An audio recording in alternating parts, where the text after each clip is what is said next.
Now, this morning, we're looking at the book of Esther. You know, we've got a thing to follow here. So this morning, we're going to be looking at the book of Esther. But before I get to that, I wanted to give a footnote to the comments I made last week about the benefits of scholarship and the need to take advantage of scholarly labor, something I feel very strongly about. A brother who agrees with that general assessment, he thought it would be helpful, though, to point out that scholarly opinions not to be confused with the Word of God. And that's certainly true. I mean, scholars are just fallible, sinful human beings, as are all teachers. They're not inspired men and women, and they therefore can be and often are wrong. So no one should mistake scholars for prophets. And scholars need to be read with some discernment. In other words, you need to separate the meat from the bones, as is commonly said. Now, that may be more challenging for a younger Christian, but I think the solution to that is that you need to look at the facts and the reasoning behind conclusions, not simply say, this is a scholar who has this opinion. You see, I'm thinking especially now in commentaries and when you're dealing with the text. So you have somebody here, you want to know why does he think that, and then read broadly so you read other people who will raise other questions and issues, and I think that's the best way of handling that. So, read broadly, read critically, and then use scholarship because it's important.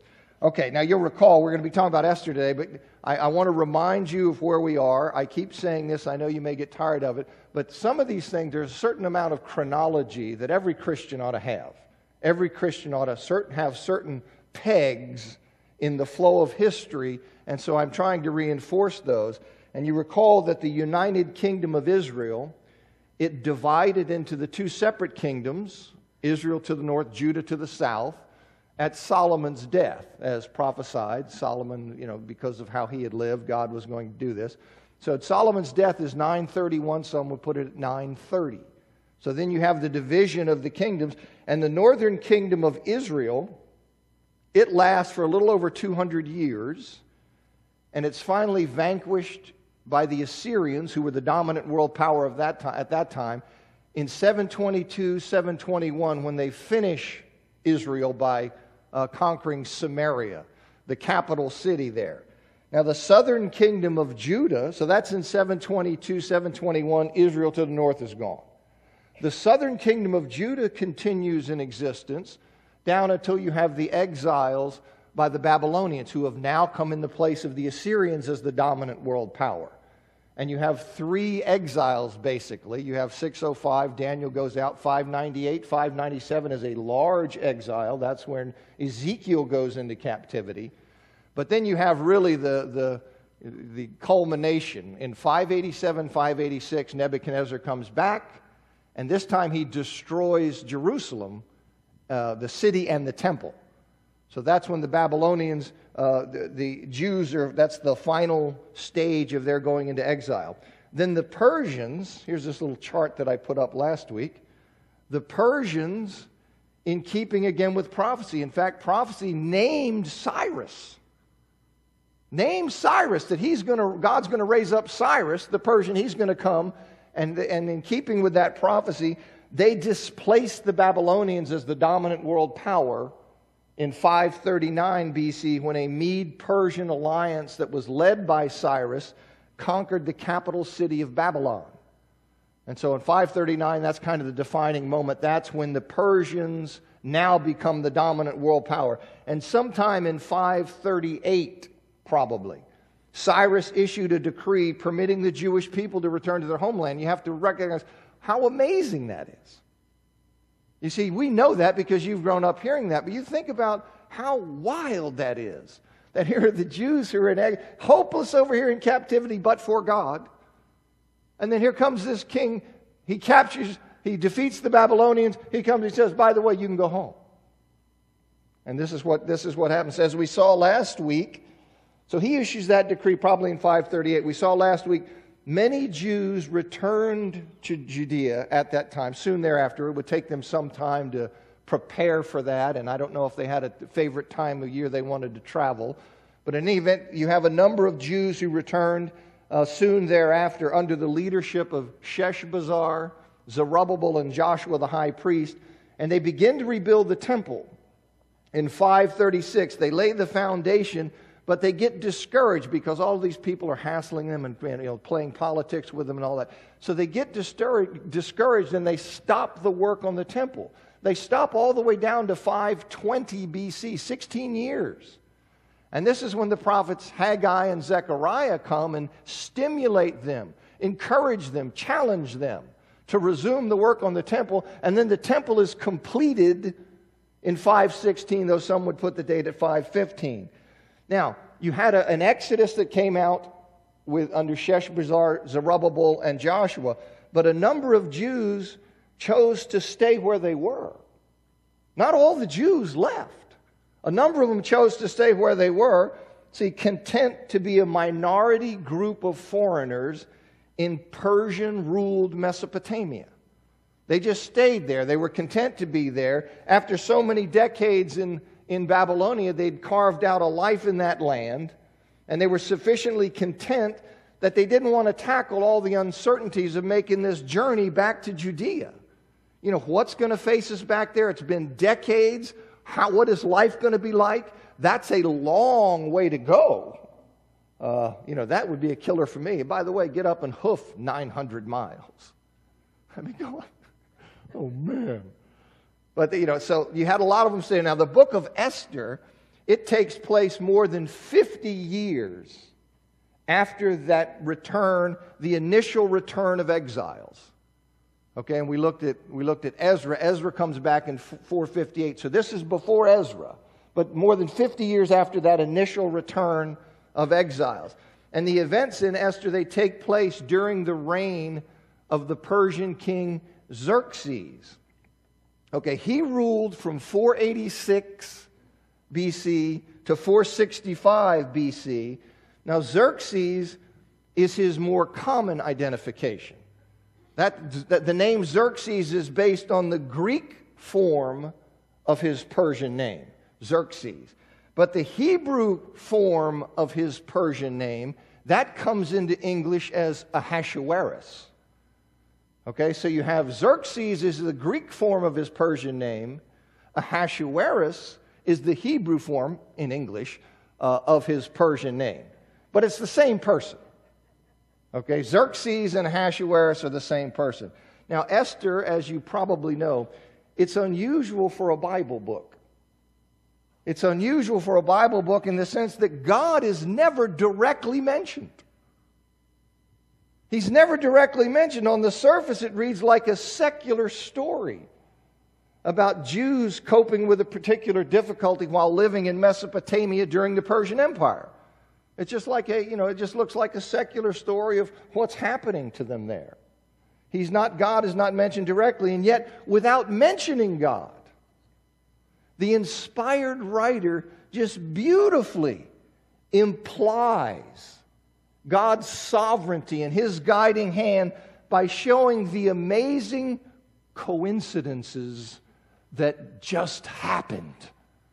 You see, that's what the writer's doing. He's showing, without naming God, the Jewish people recognize who's the hand behind these things.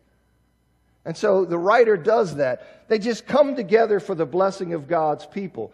And I really think it's important for us to realize that God can be working in our lives to accomplish tremendous things in the future. He can be setting the stage. He can be doing advance work in ways that we don't recognize. You see, He can be doing something here in what appears mundane. But He's doing something that is part of something much larger, but you can't see it. And I think that's an important perspective. God often works quietly, unobtrusively in situations and occurrences that have no apparent connection to anything larger. They just look like the working of daily life. We go over here, do this, I did that, this happened. He got into this school, this and that, and all that. And all this is just the flow of life. You see, but God is often at work in those kinds of things. See, it's only when we look back on our lives with hindsight that we can see how He has worked in the seemingly mundane, in what we took to be those events just of everyday life. When you look back on them, you look and say, oh, I see how that worked out. I see now. As I look back on, well, when I lost that tin can as a 12-year-old boy, that lid that I used to hit with a stick. When I didn't have a ball or something, I hit it, and when I couldn't find it and prayed to God, I immediately found it. See, what was God doing there? And you look back on things in your life, the seemingly mundane things, and you say, okay, I can see how they come together. See, only then can we see the tapestry that God is weaving in our lives. But you and I are here, and I think if you have the perspective that God is at work in the seemingly mundane, He's doing something. And to me, Esther is terrific for that. Now, the crisis on which the story of Esther hinges, that crisis is given in chapter 3. That's why when I teach Esther, I like to start in chapter 3. I know it's not written that way, but I start in chapter 3. We'll talk about that, and then we'll go back and we'll look at the advance work, because it's in light of that crisis that you really see the advance work there. Well, we're told in chapter 3 that King Xerxes, he elevates one of his nobles.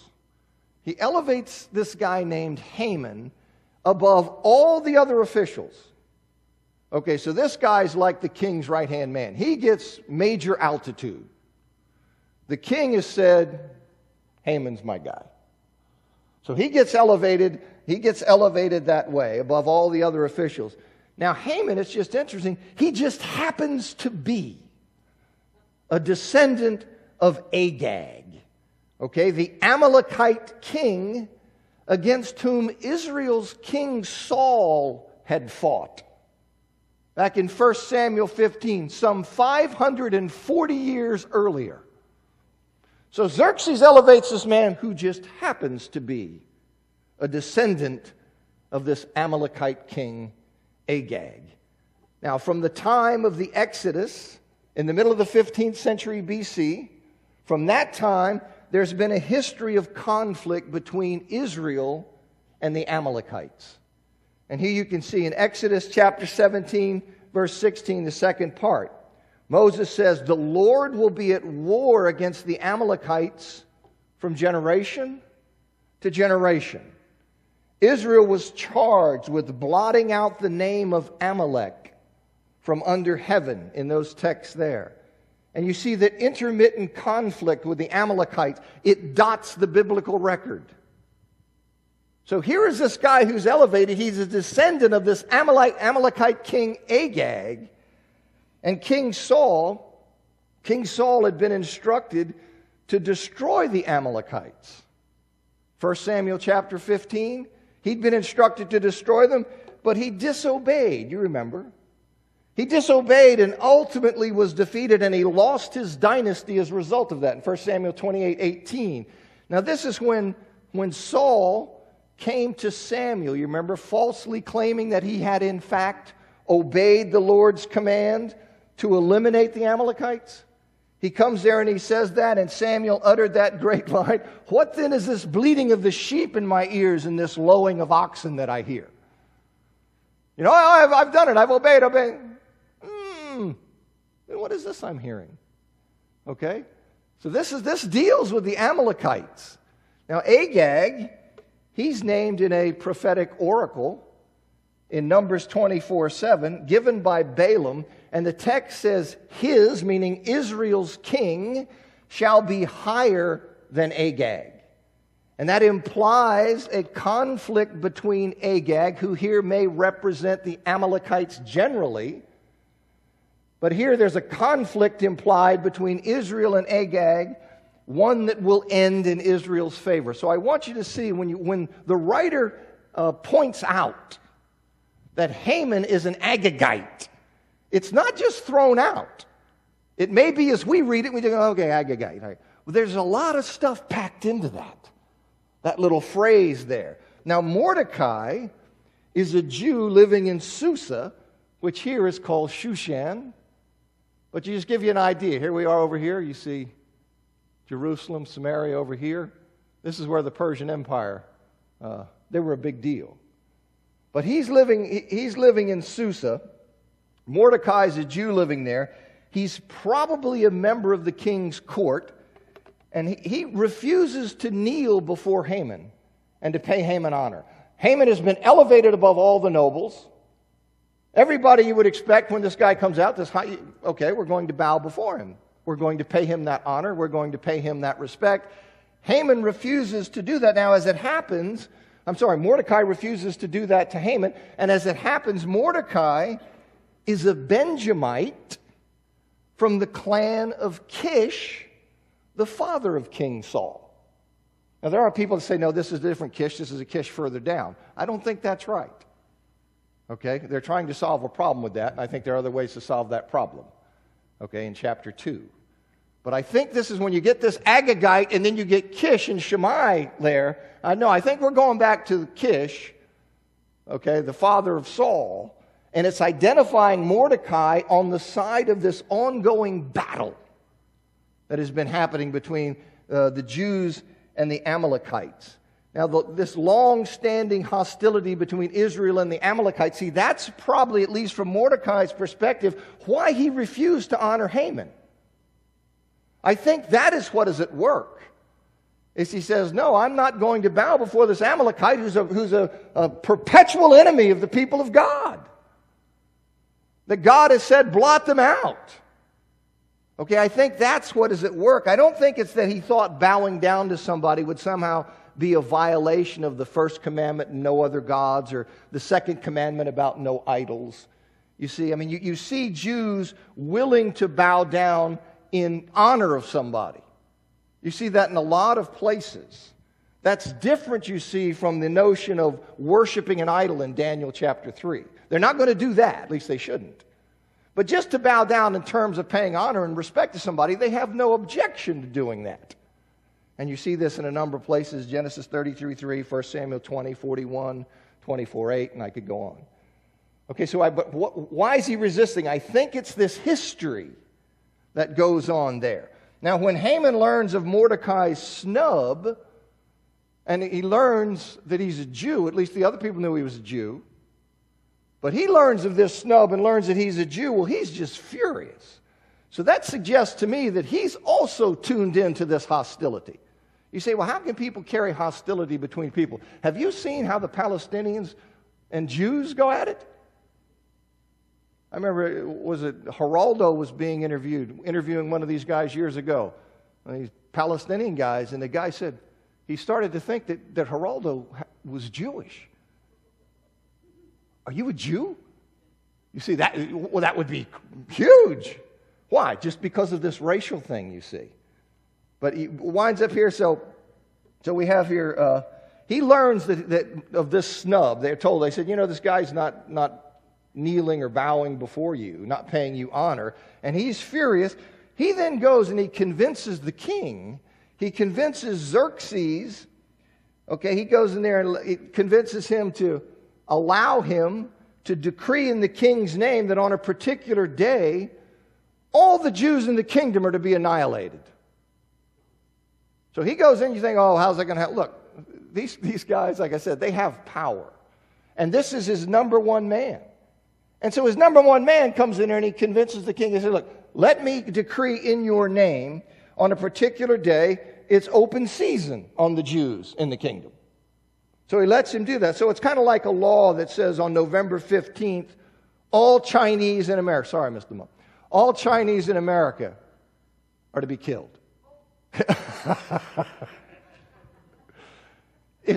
See, it would be like that.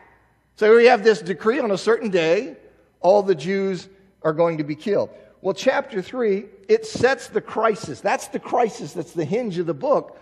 But it's the coming of that crisis, you see, that reveals the significance of God's advance work. What God had been doing before that you wouldn't recognize.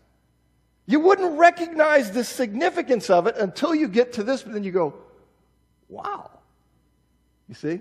And I'm trying to get you to see that's how life is. You see, and if you can hold that idea, it fills even the mundane with the potential work of God. You see? And it takes these things as you're doing. You may be laboring somewhere and thinking, what am I doing? This is like a drag. I don't doubt it may be a drag.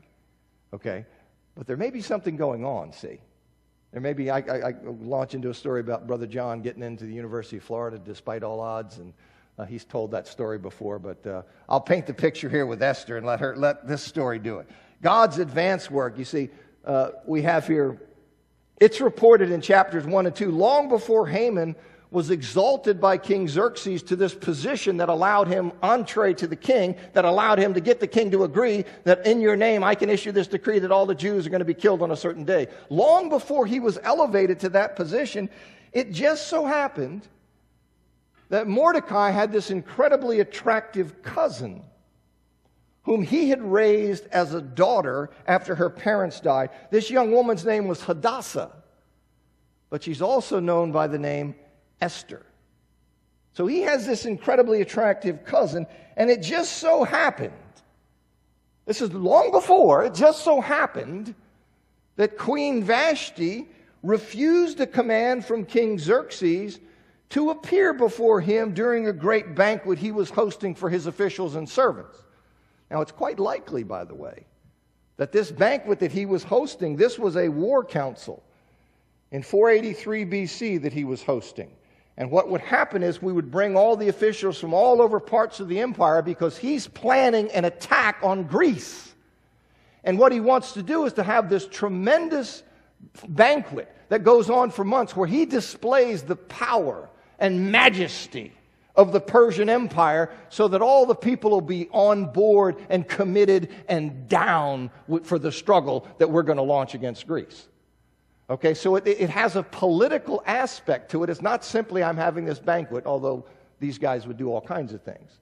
But I think that's an important thing to grasp. But he summons her in that context, wanting her to display part of this great glory of the Persian Empire, and she says, I'm not coming. Well, you can see this puts him in a tough spot. First of all, it humiliates him in this very setting where he's trying to marshal support. He wants to show the glory of the kingdom, bring in the beautiful queen and this kind of thing, and I'm not coming. Now, it doesn't say this, but I suspect, having been, before I was a Christian, I knew alcohol a time or two, and she was throwing a party here, so I smelled the influence of alcohol in this. Now, that doesn't say that. When she refuses, she's hosting a banquet, you see in chapter 1, verse 9, it sounds to me like maybe she's loaded. Okay, that'd be the kind of thing that somebody loaded would do. The king summons you. I don't care what the king wants. Tell the king to drop dead. Okay? That's not in the text. I'm just giving you between the lines. But in any event, for whatever reason, he summons her. She says, buzz off. He's humiliated. It's interfering with what he's trying to do for a larger thing. So Vashti, he orders that she be banished from his presence and a kingdom-wide search be begun for a replacement. Now, out of all the young women in Xerxes' kingdom, it just so happened that Esther was the one chosen queen to replace Vashti. That just happened. You see, it just, that's a very pleasant coincidence that she was chosen out of all of the women. And by the way, this is several years later. In between, Xerxes has gone and launched this attack on Greece. So this is some 4 years after the banquet. But in any event, she becomes the queen. She happened to have the qualities that set her apart from all the others in the eyes of Xerxes. So she becomes queen, and it just so happened that Mordecai, who was probably in the king's court as a result of Esther having become queen, it just so happened that he's in a position to learn that 2 of the king's eunuchs planned to kill the king. He just happened to overhear them. He just happened to be in a position to do that. He passed that information on to the king by way of Esther. The king was able to verify Mordecai's tip that, yes, in fact, these clowns were trying to kill me. And then he had the conspirators executed. And the last clause of chapter 2, verse 23 says, and it was recorded in the book of the Chronicles in the presence of the king. That will come up later. You see, he happened to hear that, tells the king, king verifies it, kills those people, saves him from this possible assassination, and it gets recorded. Okay, it gets recorded. Now, all of these things were important parts of God's working on behalf of his people, his performing of this tremendous rescue that we're going to see in the book, but none would have been recognized as such until after the fact. You just wouldn't see. You see, at this point, focusing here, it's until you can go back and look. You see, it's when you go back and look at what is going on here. And that's when we look back on our lives, as I've said. That's when you can see this most clearly. Now, Mordecai, he urges Esther to go into the king's presence to beg for mercy and plead with him for his people. This is in chapter 4. This is red alert. We've got a guy who set a date when all the genocide, the Jews are going to get killed. And so he says, listen, you got to go in and beg the king. You're the queen. I mean, you got an in. You're going to have to go and beg. I don't care what you have to do. You're going to do something. Because this is code red, baby. We're going to get killed. And he says that to her. And she's, you got to go in there. And at this point, see, the king doesn't know that Esther's a Jew. She'd kept that quiet at Mordecai's instruction. It's not really clear why, you see. But Mordecai had her keep that quiet. So the king doesn't know at this point that Esther's a Jew. And Esther initially balks at the idea. She balks at the idea because she had not been summoned into the king's presence. And that's what I've said, I think last week. Anybody who went into the king's presence without having been summoned was killed. That's it. The only exception would be is if you came into his presence uninvited and then he held out a scepter. That's him saying, okay, even though I didn't invite you, I'm giving you a pass. Okay? Because, you see, this is the sense of kingship. You don't just sashay into the king's presence. See, the king represents the nation. You don't just go cruising in there like, he's just like an average Joe. Now, in America, we're so egalitarian, that seems nuts. Okay? But this is how it was. And so he wasn't an average Joe. He was the king. And so she hesitates at this because she says, listen, this is the way it works with the king, and I haven't been invited into his presence. And then Mordecai sends the following words back to her in chapter 4, verse 13 and 14. Very famous. It says, then Mordecai told them to reply to Esther, do not think to yourself that in the king's palace you will escape any more than all the other Jews. For if you keep silent at this time, relief and deliverance will rise for the Jews from another place, but you and your father's house will perish. And who knows whether you've not come to the kingdom for such a time as this. You see, he's pointing her to the fact, do you see all of this work that's been going on?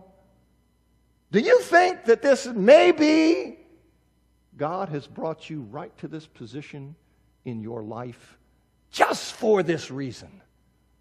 Just so you can exercise the influence that you have. You see, one cannot ignore the will of God with impunity. It may appear to Esther that she can ignore her responsibility, a responsibility that's made clear from the circumstances. You see, God's people are on the verge of getting annihilated in Persia, and so that creates a responsibility for somebody in a position to do something or to try to do something. And so the point is that she can't ignore that responsibility and escape unharmed. Mordecai tells her if she's thinking otherwise, that she's deluding herself. Because she's not going to escape.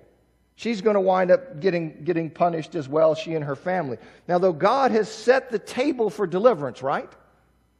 He has set the table for deliverance in that she is there in this position, but Esther still must choose to act. And that's how it is in our lives. We sometimes wonder, well, why doesn't God just do this? Why doesn't God do this in some way that doesn't require courageous conviction from me? He's in control. He can do that. Why does he have to put Esther in a position where she has to go and act with courageous devotion? Well, you can ask him when you see him, but this is how he works. Why does he have somebody go to battle and face these psychopaths? Why doesn't he just strike them all dead? Well, he can strike them dead sometimes when that suits what he wants to do. Otherwise, he'll tell you, no, you got to go and fight these slathering psychopaths. You go into battle with them, and the victory will be yours. But you don't get the victory by sitting here and saying, slay them. He says, you go fight them. Okay, so this is important.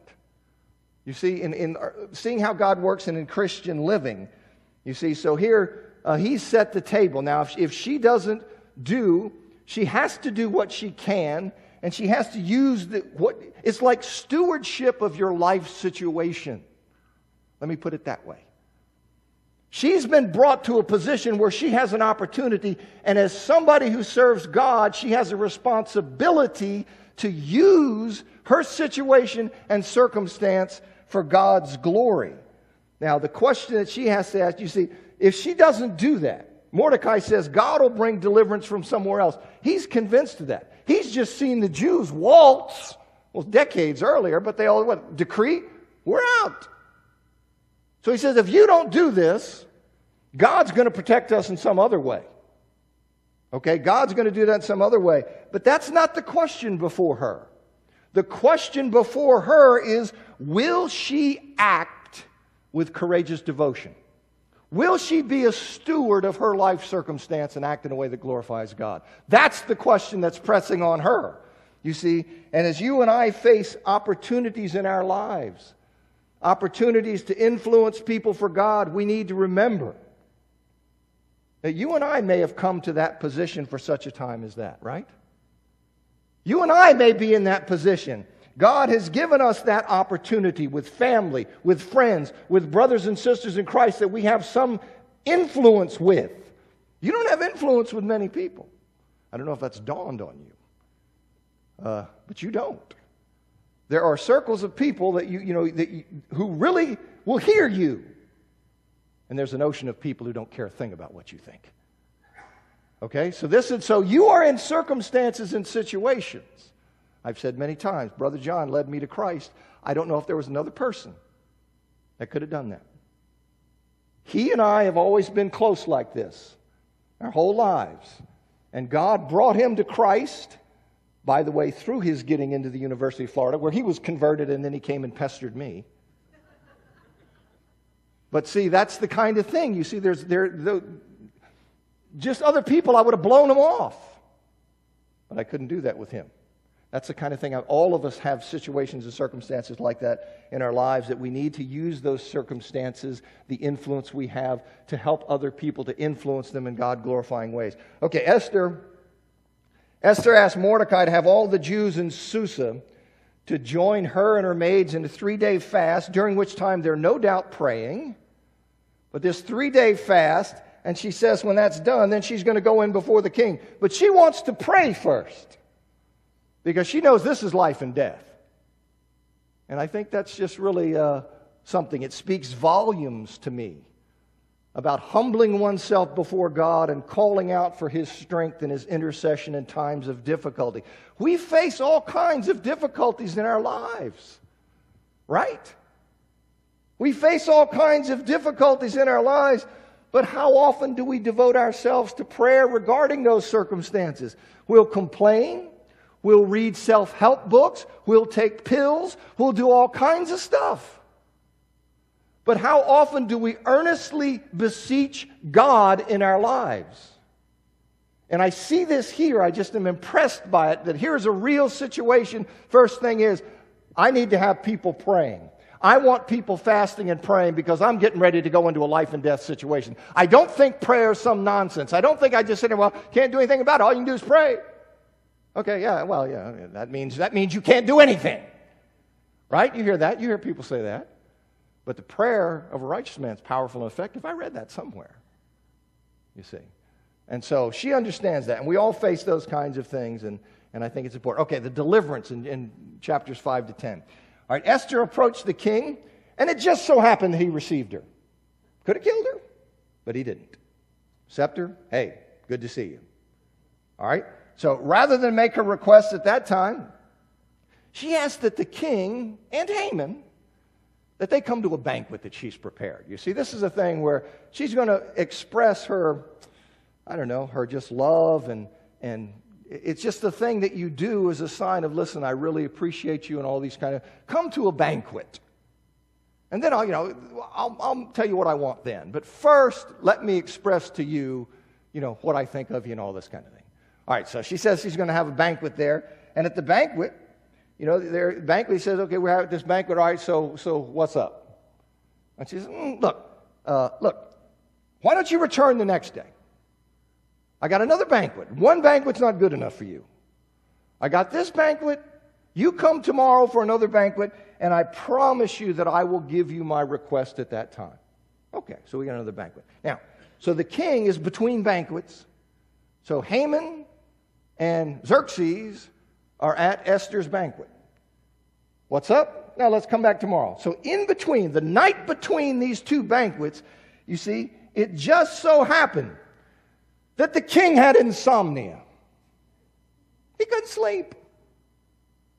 Okay, I understand that. So the king had insomnia, it just so happened, but it just so happened that he ordered the record of his reign to be read to him. Well, that put anybody to sleep. But he says, I can't sleep, so here, come read me the record of my reign.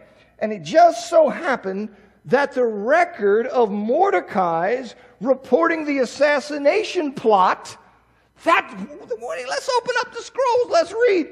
Well, here, it just so happened that they land on Mordecai.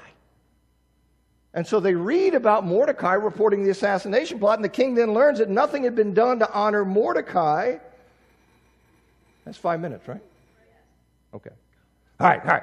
So nothing had been done to honor Mordecai, and then right at that moment, who comes in but Haman? So the king is just, what? Nothing was done to honor this man who saved my life? That's crazy. Well, we got to rectify that. Soon as that happens, in comes Haman. Now, Haman's coming in. He's going to talk to Xerxes about having Mordecai hanged on the gallows he's built for that purpose. So he's going in there. He wants to make sure he's got the king's okay. Got these big gallows. I want you're okay. I'm going to hang this guy. Okay? Is that fine with you? So that's why he's there. He's coming in to get the king's permission, but he never gets the chance to ask permission to kill Mordecai, because the king immediately says to Haman what he thinks the king should do for somebody who's super special. What do you think I should do for somebody who's just, blow your socks off special? Oh, so naturally Haman thinks what? Who else could that be? He's talking about me. You see, he's talking about me. So he says, look, I think you should put your robe on the guy. You should have the noblest prince lead him through the city on the king's horse, shouting, this is what is done for the man the king delights to honor. Your robe, your horse, your top noble, walking this guy around going, you see this? This is what's done for the man the king desires to honor. So that's his advice. Well, the king loves the idea. And he sends Haman out immediately to lead Mordecai through the city square on the king's horse, proclaiming before him, thus shall it be done to the man whom the king delights to honor. Now, do you not see God in that? Do you not see God in that? Well, Haman's utterly depressed and mortified when he tells his wife and friends, the same people, by the way, who earlier had counseled him to build the gallows and to tell the king to have Mordecai hanged on it. Well, they now tell him, if Mordecai before whom you've begun to fall, if he's of the Jewish people, which they knew he was. They say, but if he's of the Jewish people, you will not overcome him, but will surely fall before him. You see, they knew he was a Jew, but when they saw this amazing reversal, where the very person he's going to ask the king for permission to kill, he winds up in an bat of an eye, leading through the city, proclaiming his greatness, they say, I see somebody's hand in this. And so then they're convinced that God is with the Jewish people. And so since you're after this guy, you're toast. Okay? That's kind of how counselors that you have here. See, they were telling him one thing over here, and then they turn around and go, hey, we were wrong. It's not us, it was you. You see, we were wrong. But he winds up. So at the second banquet, Esther asked the king to spare her people who'd been targeted for destruction by Haman. And needless to say, the king is not pleased, and he has Haman hanged on the very gallows he had prepared for hanging Mordecai. You see that little twist of fate there, right? So he has him do that. And I also like the line in here after, once this is told, when Esther says, it's this wicked Haman who's doing all this stuff. King's going, what king's so mad? He goes out. Once the king is angry with you, this is not good. So I tell you, see, there's no habeas corpus, there's no due process, there's none of this stuff. When the king is angry with you, you're toast. So king goes out, and he goes over and tries to plead with Esther. King comes in and goes, what, are you going to jump on the queen when I step out? What are you doing? All right, so then he knows, he's toast, and he is taken out and he's hanged. Now, the moral, as I see it, is, you don't mess with God. You see, you don't mess with God. And since no law of the Persians could be revoked, the king authorized issuance of a decree because, they're still in this bind. What's going to happen? You can't reverse this thing that you're going to be able to kill the people, the command that you go out and kill all of the Jews in the Persian Empire on that certain day. So what do? He says, well, here's what we'll do. We'll issue another decree. This decree will allow you to go kill the people trying to kill you. And I'll be fine with that. In other words, it's not me saying, okay, you guys go kill them, and if anybody messes with you and stops that, well, then we'll come and kill them for you. No. I'm saying now, you go fight for yourselves. All right, well, now it's war. That's a different story than me just going slaughter you.